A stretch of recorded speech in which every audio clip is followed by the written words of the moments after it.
Eu continuo aqui na caça do povo. O povo, eu vou chegando, o povo só vai me olhando, que tá querendo saber o que tá acontecendo. Oi, galera, beleza?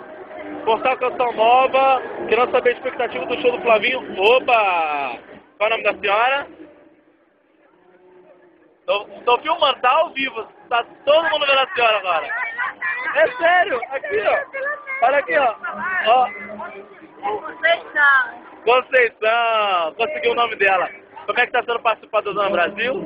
Ah, tá maravilhoso, né? Maravilhoso. E o show do Flavinho? Tá esperando agora o show do Flavinho? Ansiosa. Cheguei aqui mesmo, né? Vou ficar na frente. Senhora da onde? Esse é o primeiro show que eu vou ficar na frente. Ah. Você é da onde? Em Aracaju. Opa, o Flavinho já morou em Aracaju. Já foi coordenador da missão lá. Cadê a blusa? Cadê a blusa? Mostra a blusa. Ah, aqui ó. Todo mundo aqui de Aracaju? Não, é o seu. Ah. E o senhor? Qual é o nome do senhor? Como é que está sendo participar da Zona? Quanto tempo de viagem está aqui? 36 horas. 36 horas? Chegamos na quinta-feira. Vai embora quando? Amanhã à noite. Amanhã à noite? Mais 36 horas voltando. E aí, veio para participar do show do Flavinho? Pela primeira vez, eu vim para Usana, vamos fazer tudo com o Flavinho e o próximo vez o brasileiro de tudo. Já conheci o Flavinho lá de Aracaju? Já conheço. Ah, beleza. Quem que eu vou agora? Dá um tchauzinho aí. Eu vou. Aqui.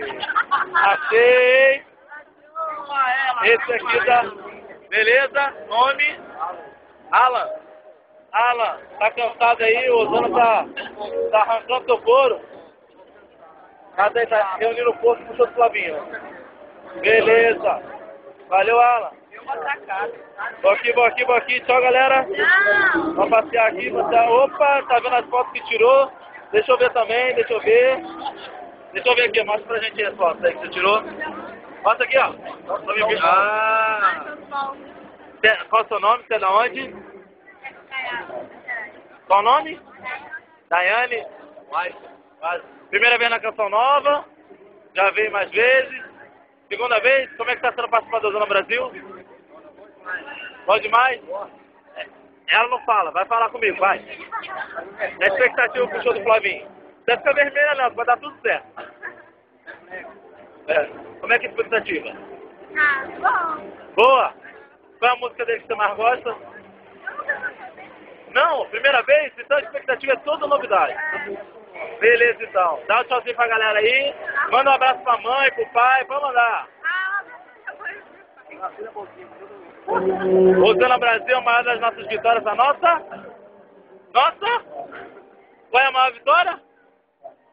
Nossa fé!